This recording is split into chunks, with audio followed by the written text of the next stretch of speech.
Moving averages explained. SMA versus EMA, which one actually works? If you've ever pulled up a stock chart and seen a smooth line running underneath the price, you were probably looking at a moving average. Most trading platforms turn them on by default. But here's what nobody explains. There are two completely different versions.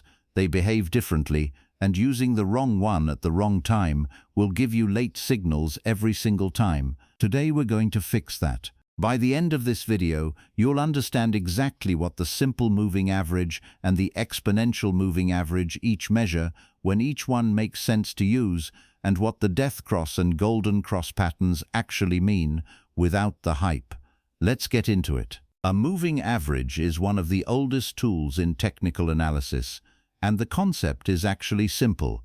It takes a set number of past closing prices, averages them together, and plots that value as a single point on your chart. Then it does that for every single day and connects the dots. That's the line you see. Now, the simple moving average, the SMA, is the most straightforward version. It treats every day in the look-back period equally. If you're using a 50-day SMA, it adds up the last 50 closing prices and divides by 50. That's it. Today's close counts exactly as much as a close from 7 weeks ago. The exponential moving average, the EMA, does something different. It still looks back over the same number of days, but it assigns more weight to recent prices. So yesterday's closing price counts more than the price from 3 weeks ago. The result is a line that reacts faster to new information. That one difference, equal weighting versus weighted toward recent prices, is what everything else comes down to. The most common moving averages you'll see on charts are the 50-day and the 200-day. These are the ones institutional traders watch, which means they're also the ones where price tends to react, because enough participants are watching the same levels. Let's look at the S&P 500 over the past year. The 50-day SMA, that's the white line, tracks the medium-term trend. When price is above the 50-day, the medium-term trend is broadly up.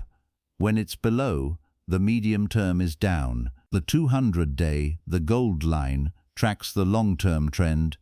Investors and portfolio managers use the 200-day as their primary reference for whether a market is in a bull or bear regime. Now here's where the SMA versus EMA choice actually matters. Because the SMA treats all 50 or 200 days equally, it moves slowly.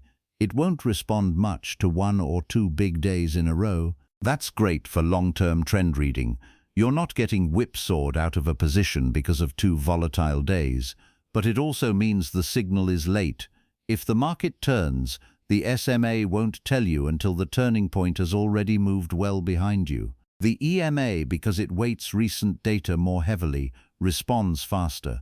On a short-term chart, say using a 20-day EMA, you can see the line turning down quickly as a stock sells off and turning back up earlier as it recovers. Traders who are tracking shorter-term swings or who want to manage a position more actively tend to prefer the EMA for that reason. But faster isn't automatically better. A faster line means more false signals. The EMA will cross above and below price more often, and if you're acting on every single cross, you're going to take a lot of trades that go nowhere. The SMA's slower response is a feature for longer timeframes, not a flaw. The two most talked about moving average signals are the golden cross and the death cross. You've probably seen these terms in financial headlines, so let's demystify them. A golden cross happens when the shorter-term moving average, most commonly the 50-day, crosses above the longer-term moving average, the 200-day. When traders see this, it signals that medium-term momentum has shifted above the longer-term trend, which historically has preceded periods of further price appreciation. On the S&P 500 chart, you can see the golden cross that formed in early 2023 after the market bottomed out from the 2022 bear market. The 50-day crossed back above the 200-day, and the index continued higher throughout that year. That's the textbook case. Now, how do you interpret the EMA day-to-day? A simple framework. When price is trading above the 20-day EMA, short-term momentum is positive. When price dips below and reclaims the 20-day EMA, that reclaim is often watched as a potential momentum reset. When price breaks below the 20-day and cannot get back above it, momentum has likely shifted. 3 mistakes beginners make with moving averages and how to avoid them.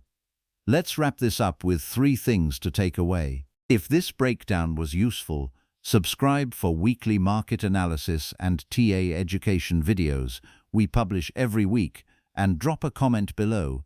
Which technical indicator should we cover next? We'll build the next video around your answers. This video is for educational purposes only and is not investment advice. Always do your own research before making any financial decisions.